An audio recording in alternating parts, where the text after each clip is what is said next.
Hey students, very good morning to all of you. आज हम class 12 के लिए सरफेस केमिस्ट्री में हमारा नेक्स्ट लेक्चर करने वाले हैं। हमने इससे पहले पढ़ा कि सरफेस केमिस्ट्री है क्या, इसमें एड्जॉर्प्शन क्या है, एड्जॉर्प्शन कितने टाइप का हो सकता है, वहाँ पर हमने बात करी फिजिकल एड्जॉर्प्शन और केमिकल एड्जॉर्प्शन के बारे में। हमने ये देखा कि कुछ गैसेस फिजिकली एड्जॉर्ब होती हैं, कुछ गैसेस केमिकली एड्जॉर्ब होती हैं। हमने ये भी कहा कि जो गैसेस केमिकल बॉन्ड बनाएंगी एड्जॉर्बेंट के साथ वो कीमोजॉर्ब्ड होंगे सरफेस पर, और जो फिजिकल बॉन्ड बनाएंगे van der Waals forces of interaction से जुड़ेंगे वो क्या करेंगे, फिजिकली एड्जॉर्ब हो जाएंगे। लेकिन बच्चे कुछ केसेस में ये भी देखा गया कि कुछ गैसेज लो टेम्परेचर पर फिजिकली एड्जॉर्ब हो रही थी, लेकिन हाई टेम्परेचर पर वही गैस केमिकली एड्जॉर्ब हो रही थी। इसका मतलब क्या हुआ, physical adsorption at low temperature में leads to chemical adsorption on increasing temperature. Means कोई गैसेस जो कि कम टेम्परेचर पर फिजिकली एड्जॉर्ब हो रही थी वही गैस केमिकल एड्जॉर्प्शन शो कर सकती है अगर उसका टेम्परेचर क्या कर दिया जाए बच्चे, इंक्रीज कर दिया जाए। मीन्स टेम्परेचर को इंक्रीज करने से फिजिकल एड्जॉर्प्शन केमिकल एड्जॉर्प्शन में चेंज हो सकता है। इसीलिए that is why chemical adsorption is called activated adsorption। इसीलिए केमिकल एड्जॉर्प्शन को एक्टिवेटेड एड्जॉर्प्शन भी बोलते हैं। That is why it is called activated adsorption. अगर हम बात करें जो मैंने आपसे बात कही, for example now we are talking about adsorption of nitrogen gas on the surface of iron, on the surface of iron। Nitrogen gas का एड्जॉर्प्शन हम सरफेस की आयरन पर स्टडी कर रहे थे। समझ में आ रही, किसका स्टडी हो रहा था, adsorption of nitrogen on the surface of iron.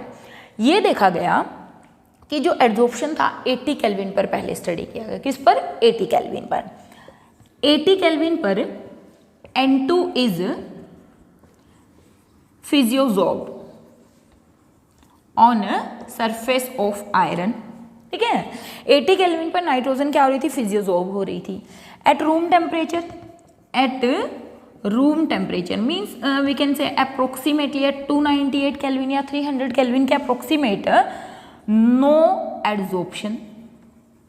Practically ये देखा गया कि जैसे जैसे टेम्परेचर बढ़ा 80 केल्विन से हम किस पर पहुंचे, 298 केल्विन पर पहुंचे, मतलब रूम टेम्परेचर पर पहुंच गए, एड्जॉर्प्शन हो ही नहीं रहा था। मतलब नाइट्रोजन गैस आयरन की सरफेस पर एड्जॉर्ब ही नहीं हो रही थी।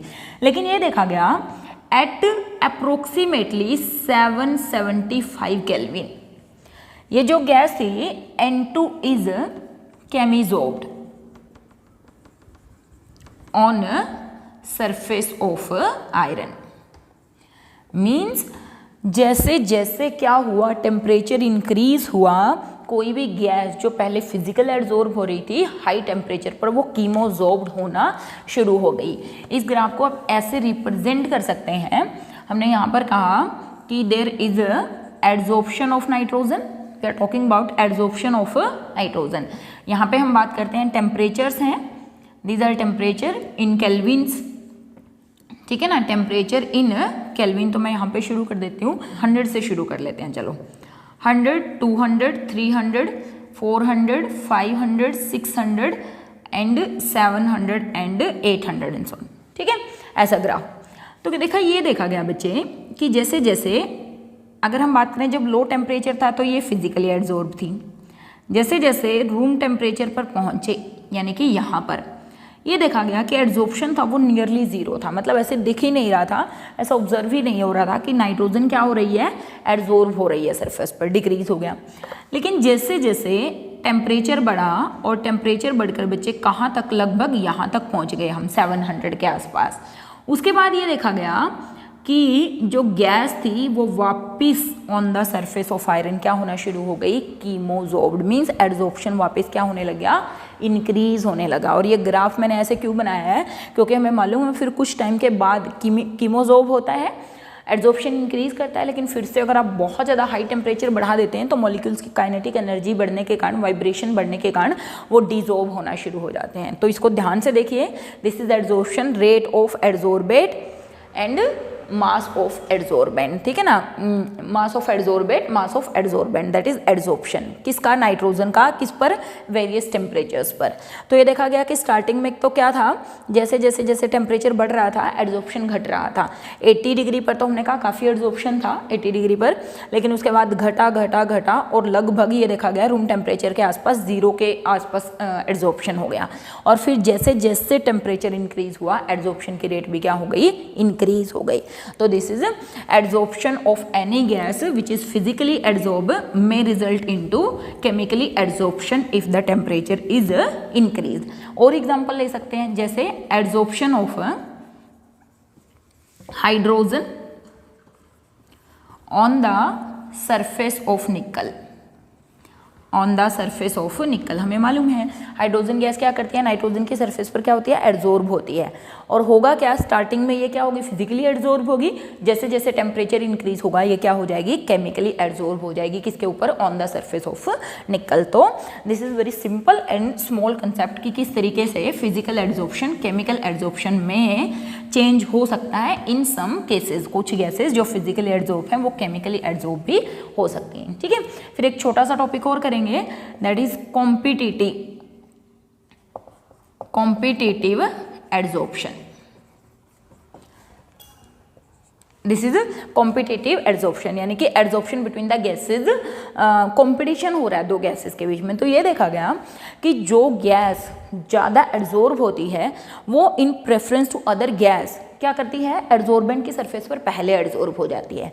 ये भी देखा गया कि जो अमोनिया थी उसने चारकोल की सरफेस पर, क्योंकि अमोनिया का एड्सॉर्प्शन चारकोल की सरफेस पर हाइड्रोजन और नाइट्रोजन से ज़्यादा होता है, इसलिए उसने क्या किया, हाइड्रोजन और नाइट्रोजन को डिस्प्लेस भी करना शुरू कर दिया और खुद उसकी जगह क्या होना शुरू हो गई, एड्सॉर्ब। तो कॉम्पिटिटिव एड्सॉर्प्शन का मतलब क्या है, if there are more then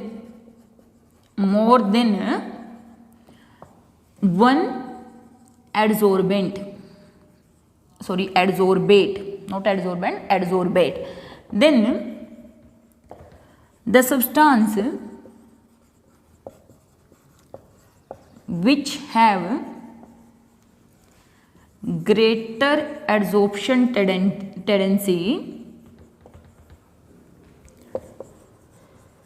on the surface of adsorbent, adsorbed first in preference to other substance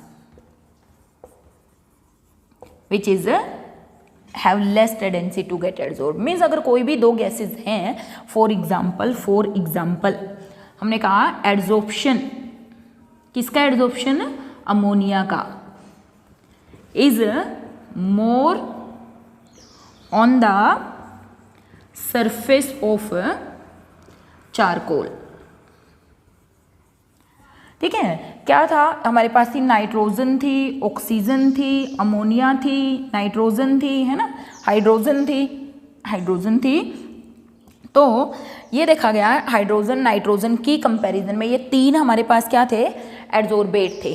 मतलब ये भी चाहती थी, ये भी चाहती थी, ये भी चाहती थी, तीनों चाहती थी कि क्या करें, चारकोल की सरफेस पर एड्सॉर्ब हो जाएं। लेकिन हमने कहा अमोनिया का एड्सॉर्प्शन ज़्यादा था, इसलिए ammonia in preference to these two gases adsorb होगी। और ये भी देखा गया कि जो सब्सटेंस स्ट्रोंगली एड्सॉर्ब होता है वो जो वीकली एड्सॉर्ब सब्सटेंसेस होते हैं उनको डिस्प्लेस भी कर देता है। जैसे मान लिया अगर थोड़ी बहुत नाइट्रोजन और हाइड्रोजन यहाँ पर एड्सॉर्ब हुई के लिए, लेकिन अमोनिया ज़्यादा एड्सॉर्ब हो रही थी, अगर ये दोनों गैसेज इसकी सरफेस पर एड्सॉर्ब भी हो गई तो भी अमोनिया ने उनको क्या कर दिया, डिस्प्लेस कर दिया और खुद उनकी जगह क्या हो गई, एड्सॉर्ब हो गई। Means that is called competitive adsorption.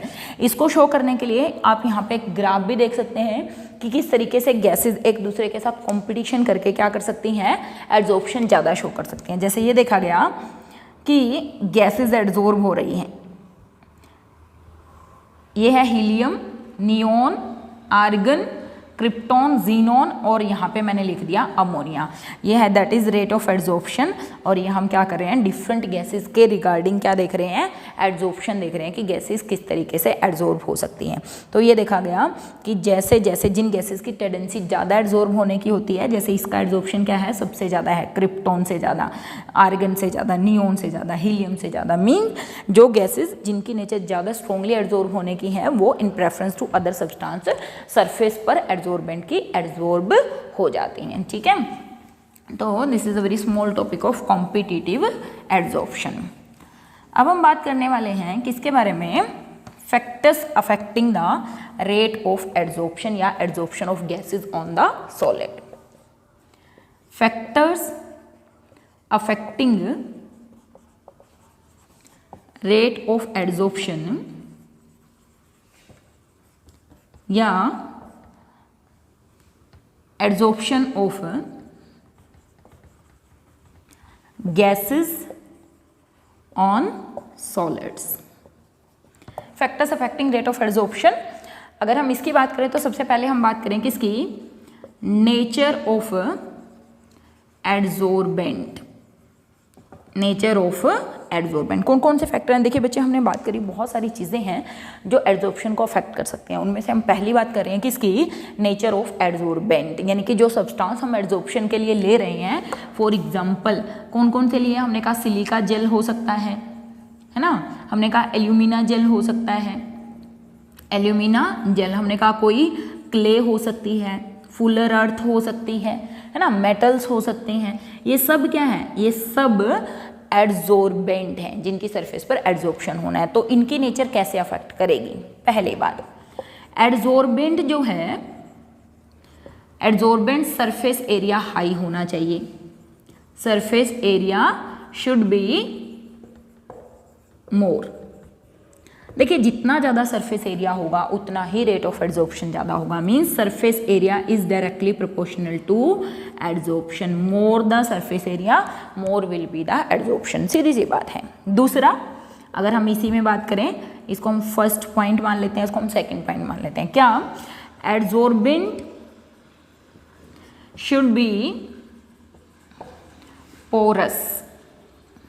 Means adsorbent जो है वो उसकी सरफेस जो है वो पोरस होनी चाहिए। लेकिन ये भी ध्यान में रखना है कि जो एड्जॉर्बेंट की सरफेस पर पोर्स होते हैं वो पोर्स क्या होने चाहिए, इतने बड़े होने चाहिए कि गैसेस उसकी सरफेस पर क्या हो जाएं, एड्जॉर्ब हो जाएं। तो surface of adsorbent should be porous और फाइनली डिवाइडेड, और फाइनली डिवाइडेड। फाइनली डिवाइडेड का मतलब वापिस आ तो वही बात जाएगी कि सरफेस एरिया ज़्यादा हो, लेकिन ये भी बात ध्यान रखना कि फाइनली डिवाइडेड का मतलब है कि छोटे पीसेस में कटी हुई होनी चाहिए।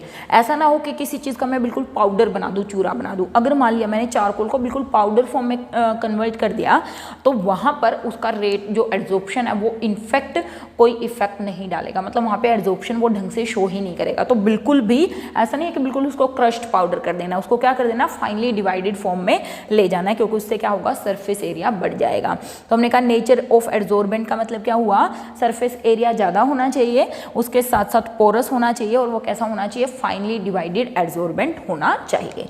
ठीक है। सेकेंड, अगर हम बात करें nature of adsorbate, nature of adsorbent मतलब हम यहाँ पे गैसेस की बात कर रहे हैं, है ना, यहाँ पर किसकी बात कर रहे हैं, सॉलिड की बात कर रहे हैं। तो नेचर ऑफ गैस कैसी होनी चाहिए, वैसे तो हमने कहा कि एड्जॉर्प्शन जो है फिजिकल एड्जॉर्प्शन स्पेसिफिक नहीं होता, कोई भी गैस किसी भी उसके ऊपर एड्जॉर्ब हो सकती है, लेकिन बावजूद उसके हमने ये कहा कि ऐसी गैसेज जो कि क्या करती हैं, जिनका एज ऑफ लिक्विफिकेशन ज़्यादा हो, जिनका क्रिटिकल टेम्परेचर क्या हो, ज़्यादा हो, वो ज़्यादा एड्जॉर्प्शन शो करती हैं in comparison to the other gases which can not be liquify. तो हम यहाँ पे अगर हम बात करें नेचर ऑफ एड्जॉर्बेट की गैसेज की, तो हम क्या बात करेंगे, in case of physical adsorption. बेटा केमिकल एड्जॉर्प्शन तो कौन सी गैसेज दिखाएंगी, वो गैसेज जो केमिकल बॉन्ड बनाएंगी, है ना। इन case of physical adsorption those gases which have high critical temperature, ठीक है ना, which have more or high ease of liquefaction, adsorb easily, मतलब ऐसी गैसेस जिनका एड्जॉर्प्शन, जिनका क्रिटिकल टेम्परेचर क्या होगा, ज़्यादा होगा, जिनकी ईज ऑफ लिक्विफिकेशन क्या होगी, ज़्यादा होगी, वो क्या करेंगी, ज़्यादा एड्जॉर्प्शन शो करेंगी। देखिए प्लस वन में हमने एक चैप्टर पढ़ा था, हमने कहा था कि वहाँ पर हम क्रिटिकल टेम्परेचर की बात करते हैं, वो temperature above which the gases can not be liquefy howsoever high pressure is applied on that gas, ये हमने पढ़ा था। तो हमने पढ़ा, क्योंकि हमने ये भी पढ़ा था कि क्रिटिकल टेम्परेचर जितना ज़्यादा होगा, क्रिटिकल टेम्परेचर पर वेंडर वाल फोर्सेज ऑफ इंटरेक्शन भी उतने ही ज़्यादा होंगे, और वेंडर वाल फोर्सेज ऑफ इंटरेक्शन ज़्यादा होंगे तो लिक्विफिकेशन ज़्यादा होगा, और लिक्विफिकेशन ज़्यादा होगा तो गैसेज क्या करेंगी, ईजिली एड्जॉर्ब हो जाएंगी किसी भी एड्जॉर्बेंट की सरफेस पर। मीन्स हम ये बोल सकते हैं कि critical temperature is directly proportional to ease of liquefaction and which is directly proportional to adsorption, which is directly proportional to adsorption। तो यहाँ पर ये देखा गया on the surface of charcoal कुछ गैसेस को, कुछ पर्टिकुलर गैसेस को फिक्स टेम्परेचर पर, प्रेशर पर एड्जॉर्ब करवा कर देखा गया कि उनका एड्जॉर्प्शन कितना होगा, ठीक है ना, प्रेशर कुछ प्रेशर पर और कुछ टेम्परेचर पर 1 मोल ऑफ एड्जॉर्बेट पर कितना एड्जॉर्प्शन होगा। क्रिटिकल टेम्परेचर जितना ज़्यादा होगा, ईज ऑफ लिक्विफिकेशन उतनी ज़्यादा होगी, ईज ऑफ लिक्विफिकेशन ज़्यादा होगी तो एड्जॉर्प्शन भी ज़्यादा होगा। तो कुछ गैसेस को लिया गया और उन गैसेस को लेकर उनकी एड्जॉर्प्शन की पावर देखी गई किसके ऊपर, on the surface of charcoal. और एक टेबल हम यहाँ पे बच्चे बना रहे हैं छोटी सी, जिसमें हम याद ये नहीं करेंगे कि किसी का क्रिटिकल टेम्परेचर कितना है, किसी की ईज ऑफ लिक्विफिकेशन कितनी है, किसी का एड्जॉर्प्शन कितना है, लेकिन ये हमें याद जरूर रखनी है, ठीक है ना। तो इसमें हम बात करें किसकी, hydrogen, nitrogen, carbon monoxide, methane, carbon dioxide, HCl, NH3 और SO2। बच्चे जब आप यहाँ से यहाँ जा रहे हैं तो क्रिटिकल टेम्परेचर इंक्रीज हो रहा है, जब आप यहाँ से यहाँ जा रहे हैं तो क्या हो रहा है, क्रिटिकल टेम्परेचर इंक्रीज हो रहा है। उसके साथ साथ ईज ऑफ लिक्विफिकेशन भी इंक्रीज हो रही है, ईज ऑफ लिक्विफिकेशन भी क्या हो रही है, इंक्रीज, और एड्जॉर्प्शन भी क्या हो रहा है, इंक्रीज। देखिए वैसे तो ये पूरी की पूरी जो टेबल है उसको आप +1 क्लास में भी लर्न करते हैं, वहाँ पर भी आपको बताया जाता है कि आपको पेपर में ऐसे भी क्वेश्चन आए हुए हैं कि आपको ऐसे करके 2-3 गैसेस दे दी, जैसे SO2 दे दिया, HCl दे दिया, मीथेन दे दिया, CO दे दिया, और कह दिया कि बताओ इनमें से किसका क्रिटिकल टेम्परेचर ज़्यादा होगा, या ऐसे पूछ लिया कि इनमें से ईज ऑफ लिक्विफिकेशन किसकी ज़्यादा होगी, कौन आसानी से लिक्विफाई होगी। अब ऐसा क्वेश्चन पूछ सकते हैं कि बताओ इनमें से कौन आसानी से एड्जॉर्ब होगी। तो हमें ये नहीं कि सबका टेम्परेचर याद करने की जरूरत है, हम सिर्फ एक ये टेबल याद कर रहे हैं। मीन्स यहाँ से यहाँ, यहाँ से यहाँ जाओ तो सबसे ज़्यादा एड्जॉर्प्शन किसका होगा, SO2 का होगा, क्योंकि इसका क्रिटिकल टेम्परेचर सबसे ज़्यादा है, इसकी ईज ऑफ लिक्विफिकेशन सबसे ज़्यादा है। तो आप छोटी सी ट्रिक भी कर सकते हैं इसको याद करने के लिए। वैसे तो ये वैसे ही याद रह जाएगी, लेकिन फिर भी भूल जाते हैं हम चीज़ों को, ये ध्यान नहीं रहता कि ये आगे आएगी, ये पीछे आएगी, तो उस रिगार्डिंग हम थोड़े से कन्फ्यूज़ हो जाते हैं। तो हम यहाँ पर बात कर रहे हैं, देखिए आप एक छोटी सी ट्रिक कर सकते हैं, है नहीं कोई CO, है नहीं कोई CO, जो क्या करें, मीथेन को कार्बन डाइऑक्साइड में चेंज कर दें। मुझे नहीं मालूम कितनी इफेक्टिव होगी, लेकिन आप थोड़ा सा अगर 2-3 बार इस ट्रिक को बोलेंगे ना तो आपको याद हो जाएगा। है नहीं कोई H2N2CO, है नहीं कोई, जो क्या करे, मीथेन को किस में चेंज कर दे, कार्बन डाइऑक्साइड में चेंज कर दे, जो मीथेन को कार्बन डाइऑक्साइड में चेंज कर दे। वैसे भी CH4 को जब आप बर्न करते हैं बच्चे तो कार्बन डाइऑक्साइड गैस निकलती है, एक्सेस ऑफ एयर में जलाते हैं, तो मीथेन को कार्बन डाइऑक्साइड में करते रहते हैं, ठीक है। यहाँ पर देखिए HCl गैस है ना, देखिए एसिड्स में सिर्फ HCl है जो एसिड भी होता है, और लिक्विफाई करने के बाद HCl क्या होता है, गैस भी होता है, एसिड भी होता है, और तो H2SO4 होता है, एसिड ही है, HNO3 एसिड है, CH3 सब एसिड है। तो यहाँ पे छोटी सी ट्रिक और क्या करेंगे, हमने कहा है नहीं कोई जो मीथेन को CO2 में चेंज कर सके। क्यों, क्योंकि एसिड कौन सा एसिड, HCl, क्योंकि एक ही एसिड है हमारे पास, गैस है जो एसिड भी है और गैस भी है, क्योंकि एसिड भी अमोनिया पी के सोता रहता है, देखिए अमोनिया जो होता है उसकी बहुत पंजेंट स्मेल होती है ना, बेहोश तो नहीं होते उससे, लेकिन हम ऐसे लगा रहे हैं कि अमोनिया पीता है कौन, HCl, और सोता रहता है, ठीक है। देखिए याद करिए, मैं यहाँ पे है नहीं कोई जो क्या करे, मीथेन को CO2 में चेंज करे। ठीक है, क्यों? क्योंकि एसिड भी, कौन सा एसिड, HCl भी अमोनिया पी के सोता रहता है। ठीक है, अगर आपको नहीं ऐसे याद करना, अगर आपको वैसे याद है तो इट्स ओके। तो that is means nature of gas किस पर डिपेंड करेगी, ईज ऑफ लिक्विफिकेशन किस पर डिपेंड करेगी, क्रिटिकल टेम्परेचर पर डिपेंड करेगी, और एड्सॉर्प्शन उनके डायरेक्टली प्रोपोर्शनल होगा। ठीक है, तो ये इंपॉर्टेंट है, बच्चे इसको याद रखेंगे। फिर अगर हम बात करें temperature, effect of temperature on adsorption. वैसे तो हमने कहा है कि टेम्परेचर जो है वो इन्वर्सली प्रोपोर्शनल होता है किसके, एड्सॉर्प्शन के। Means temperature increase adsorption decrease. लेकिन ये तो किसके लिए बात है, for physical adsorption. For physical adsorption means physical adsorption के लिए टेम्परेचर और एड्सॉर्प्शन इन्वर्सली प्रोपोर्शनल होते हैं। As we increase temperature, adsorption क्या होगा, डिक्रीज होगा। लेकिन बच्चे अगर हम कीमोसॉर्प्शन की बात करें तो हमें दो डिफरेंट कर्व्स हमें ऑब्टेन होती हैं, एक फिजिकल एड्सॉर्प्शन के लिए और केमिकल एड्सॉर्प्शन के लिए। मैंने कहा था हम वापस वो बनाते हैं एक डायग्राम, हमने कहा x/m एड्सॉर्बेट बाय में adsorbent, amount of adsorbate by में अमाउंट ऑफ एड्सॉर्बेंट, और किसके रिगार्डिंग हम यहाँ पे, regarding pressure, sorry regarding temperature at constant pressure. Pressure को कांस्टेंट रख के रेट ऑफ एड्सॉर्प्शन और टेम्परेचर के बीच में जब हम ग्राफ देखते हैं तो हमने कहा कि हमें ऐसा ग्राफ देखने को मिलता है। ये तो किसके लिए है, this is for physical adsorption, this is for physical adsorption. और बच्चे अगर हम केमिकल एड्सॉर्प्शन की बात करें तो हमने कहा था केमिकल एड्सॉर्प्शन के लिए आपको कैसा ग्राफ देखने को मिलेगा, ऐसा। Means first adsorption increase up to a point और after that it decrease, this is for chemical adsorption. और अगर हम यहाँ पर बात करें फिजिकल और कांस्टेंट किस पे, प्रेशर पे, ऐसे कर्व्स को जिसमें आप एड्सॉर्प्शन को किसके रिगार्डिंग, टेम्परेचर के रिगार्डिंग ड्रॉ करते हैं कांस्टेंट प्रेशर पर, these are called isobar. These are called iso. Iso का मतलब सेम कांस्टेंट, बार का मतलब प्रेशर। तो ये क्या है, these are called adsorption isobar. तो ये एक टॉपिक और मैंने यहीं पर ही कवर कर दिया कि what is adsorption isobar. Adsorption isobars are the graphs which are plotted against, which are plotted adsorption versus temperature at constant pressure are called adsorption isobar. तो एड्सॉर्प्शन आइसोबार्स क्या हैं, ऐसे ग्राफ जो कि हम एड्सॉर्प्शन वर्सेस टेम्परेचर के बीच में ड्रॉ करते हैं किस पर, कांस्टेंट प्रेशर पर, उनको एड्सॉर्प्शन आइसोबार कहा जाता है। और एड्सॉर्प्शन आइसोबार्स की हेल्प से ही हम क्या कर सकते हैं, फिजिकल और केमिकल एड्सॉर्प्शन को डिफरेंशिएट कर सकते हैं on the basis of adsorption isobars.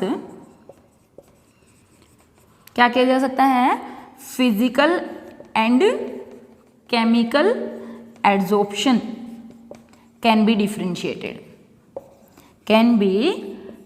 Differentiated. Means आप इनके ग्राफ को देखकर ये बता सकते हो कि ये फिजिकल एड्सॉर्प्शन के लिए और ये केमिकल एड्सॉर्प्शन के लिए है।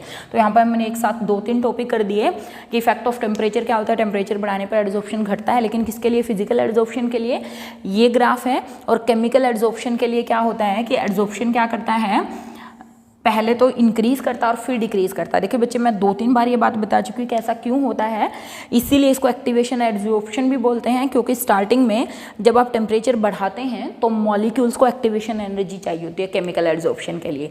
तो जो टेम्परेचर बढ़ाते हैं वो एड्सॉर्प्शन बढ़ने के साथ साथ क्या होता है, बढ़ता चला जाता है और फिर क्या होना शुरू हो जाता है, एक टाइम आता है जब एड्सॉर्प्शन तो कंप्लीट हो चुका था, लेकिन उसके बाद भी जब हम टेम्परेचर बढ़ा रहे हैं तो मॉलिक्यूल्स की काइनेटिक एनर्जी बढ़ने से वो क्या होना शुरू हो जाएगा, डिसॉल्व होना शुरू हो जाएगा। देखिए आप इसको ली चैटलियर प्रिंसिपल के अकॉर्डिंग भी बता सकते हैं। देखिए हमने कहा एड्सॉर्प्शन जो है वो कैसा है, एक्सोथर्मिक है। कैसा प्रोसेस है, एक्सोथर्मिक प्रोसेस। मीन्स मैं ये बोल सकती हूँ कि एड्सॉर्बेट और एड्सॉर्बेंट क्या होंगे, एक दूसरे की सरफेस पर जाकर क्या बनाएंगे, एड्सॉर्प्शन, है ना, एड्सॉर्प्शन शुरू करेंगे और यहाँ पर क्या होगी, हीट रिलीज होगी। क्यों, क्योंकि प्रोसेस कैसा है, एक्सोथर्मिक प्रोसेस है। अगर मैं इसकी बात करूँ तो इस टर्म को तो हमने एड्सॉर्प्शन कहा, ठीक है। और इस वाले टर्म को हमने क्या कहा, डिसॉर्प्शन कहा। इस वाले टर्म को क्या कहा, डिसॉर्प्शन कहा। या आप ये भी बोल सकते हो कि ये दोनों आपस में मिलते हैं, इसको तो हम क्या बोलते हैं, डिसोल्यूशन, और ये वापस निकल जाएंगे तो इसको हम क्या बोलते हैं, क्रिस्टलाइजेशन। ऐसे भी कंपेयर कर सकते हैं, लेकिन क्योंकि हम एडजॉर्प्शन और डिसॉर्प्शन ही कर रहे हैं तो हम यही बात कर लेते हैं। ठीक है। इसका मतलब क्या हुआ, अगर आप according to Le Chatelier principle अगर आप हीट बढ़ाएंगे, टेम्परेचर बढ़ाएंगे इस तरफ से, तो क्या होगा, reaction will move in the backward direction, और डिसऑर्प्शन होगा, मींस एडसोर्बेंट की सरफेस से निकल जाएंगे, means desorption occur. So according to Le Chatelier, है ना, हम क्या बोल सकते हैं, on increasing temperature adsorption decrease, adsorption decrease. So according to Le Chatelier भी हम ये बता सकते हैं, लेकिन हमने यहीं पर डिस्कस किया किस चीज़ को, कि वैसे तो एडसोर्प्शन कैसा है, एक्सोथर्मिक प्रोसेस है कुछ केसेस को छोड़ के, लेकिन उसके साथ साथ हमने कहा फिजिकल एडसोर्प्शन और केमिकल एडसोर्प्शन पर अलग अलग इफेक्ट डालता है कौन, दैट इज टेम्परेचर। इसी इन ग्राफ्स को क्या बोलते हैं, एडसोर्प्शन आइसोबार्स बोलते हैं। और एडसोर्प्शन आइसोबार की हेल्प से हम क्या कर सकते हैं, फिजिकल एडसोर्प्शन और केमिकल एडसोर्प्शन को डिफ्रेंशिएट कर सकते हैं, क्योंकि दोनों के लिए हमें डिफरेंट ग्राफ्स ऑब्टेन होते हैं। ठीक है। तो इस तरीके से भी इसको एक्सप्लेन किया जा सकता है, एडसोर्बेट, एडसोर्बेंट, एडसोर्प्शन, है ना।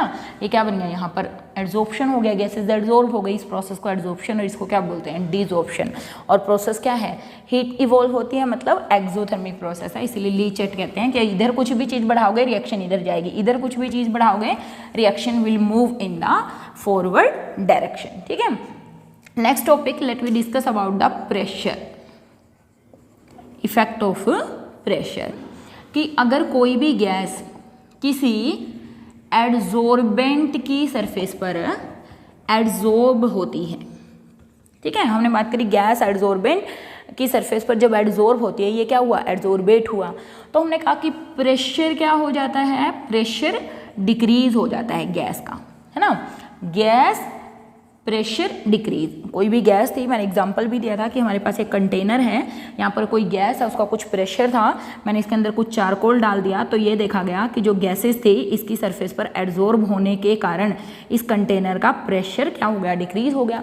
तो सीधी सी बात है, अगर मैं ली चैटलियर प्रिंसिपल यहाँ पर लगा दूँ, according to Le Chatelier principle अगर मैं प्रेशर बढ़ाऊंगी तो क्या होगा, reaction will move in the forward direction, मतलब more and more adsorption occur. Its mean that on increasing pressure क्या होगा, एडसोर्प्शन ऑल्सो इंक्रीज।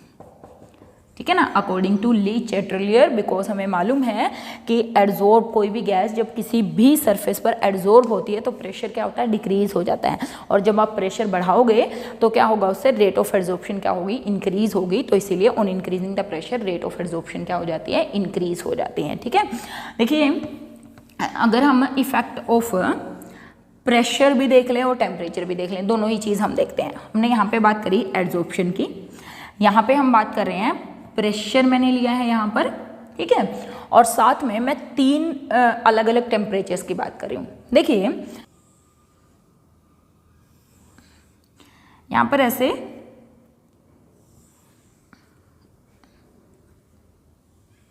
ये जो ग्राफ है, ये वाला जो ग्राफ है वो 0 डिग्री सेल्सियस पर है, कितने पर, 0 डिग्री सेल्सियस पर। ये जो ग्राफ है वो -29 डिग्री सेल्सियस पर है, और ये जो ग्राफ है -78 डिग्री सेल्सियस पर। आप केल्विन में भी कन्वर्ट कर सकते हैं।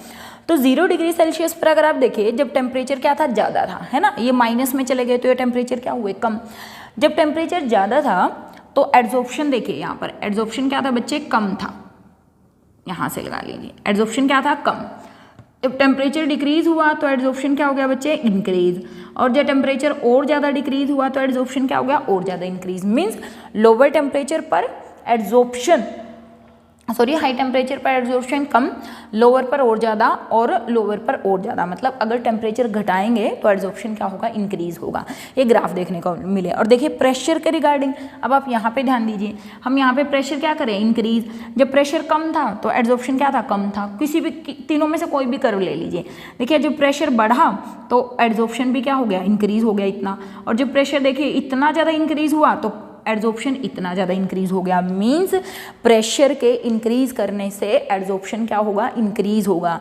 और कम टेम्परेचर पर क्या होगा, एड्जॉर्प्शन ज़्यादा होगा, और ज़्यादा टेम्परेचर पर एड्जॉर्प्शन क्या होगा, कम होगा। तो ये हमने क्या देखा, that is effect of pressure on adsorption. अब सरफेस एरिया की बात करें, किसी का भी हमने एक बात कर ली अलग से कि किसके केस में, एड्जॉर्बेंट की केस में सरफेस एरिया क्या होना चाहिए, मैक्सिमम होना चाहिए, पोरस होना चाहिए, और गैसेस जो हैं वो आसानी से उस पोर्स पे, उसकी सरफेस पर आ जानी चाहिए। ठीक है, एक लास्ट टॉपिक और करेंगे, दैट इज एक्टिवेशन ऑफ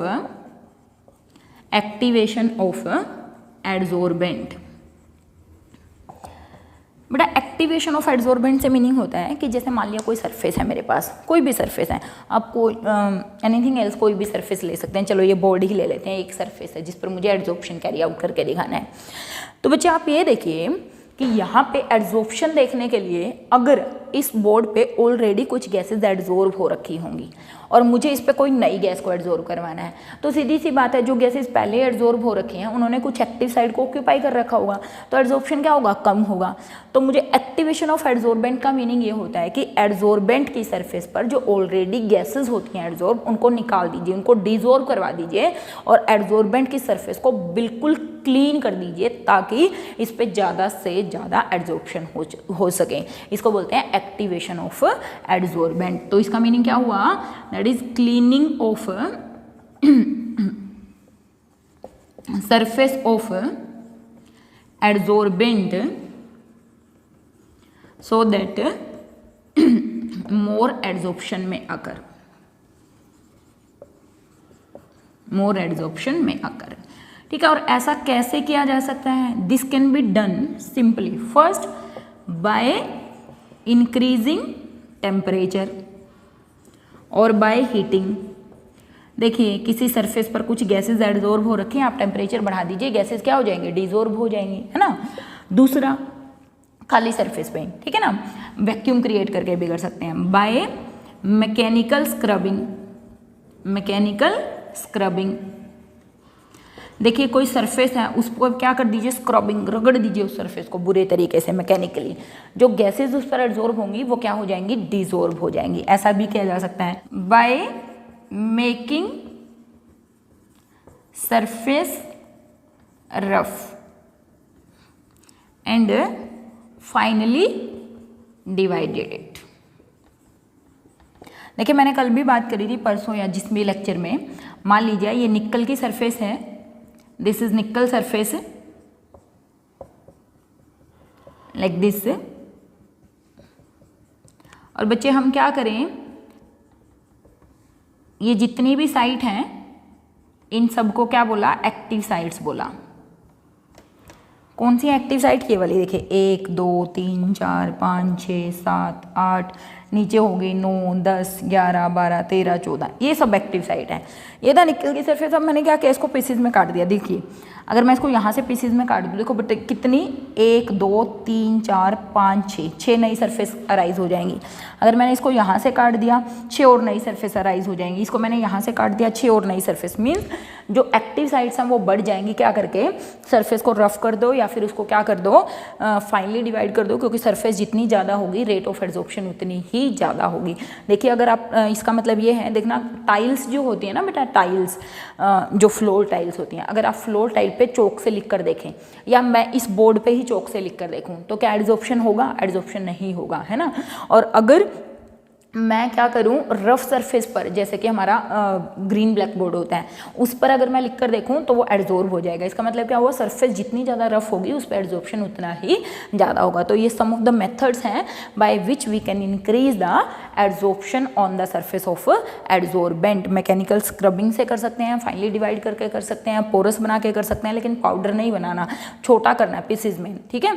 तो this is some of the factors by which we can increase adsorption. तो बच्चे नेक्स्ट जो लेक्चर है उसमें हम करेंगे अभी किसके बारे में, फ्रेंडलिच एड्जॉर्प्शन आइसोथर्म। मिलते हैं नेक्स्ट लेक्चर में।